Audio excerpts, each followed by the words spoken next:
Sa ibang balita, dalawang sunog ang tumama sa Parañaque sa nakalipas sa 24 oras. Sa sunog sa Barangay San Dionisio, nasawi ang isang lalaking natrap sa kanilang natupok na bahay. Nadamay rin ang mga kalapit na bahay na gawa sa light materials at nakatutok si EJ Gomez. Palubog ang araw ng magliyab ang mga bahay sa Barangay San Dionisio sa Parañaque City kahapon. Agad itinaas sa ikalawang alarma ang sunog. Kanya-kanyang paglikas ang mga residente. Bahay namin!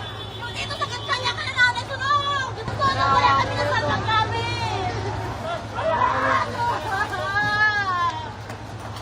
Nakita ko na lang po yung usok.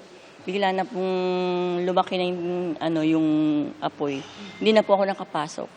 Umabas po ako ng bahay, tapos kinuha ko po yung mga konting gamit ko, nagugate. Isang 25 anyos na lalaki ang nasawi sa sunog na ayon sa Bureau of Fire Protection o BFP, natagpuan sa bahay kung saan nagsimula ang sunog.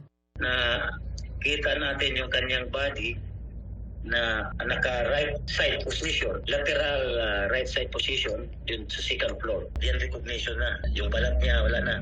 Nang pumunta po sa bahay, nasusunog na po.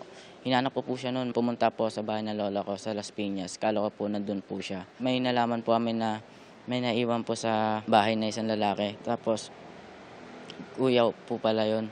Ayon sa BFP, naging pahirapan ang pag-apula sa apoy dahil sa kakulangan ng supply ng tubig.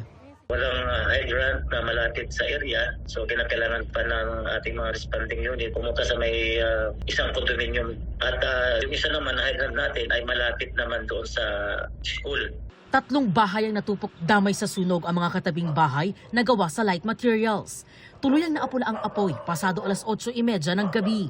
Inaalam pa ng BFP ang sanhi ng apoy. Aabot sa halos 300,000 piso ang halaga ng pinsala. EJ Gomez, nakatutok, 24 oras.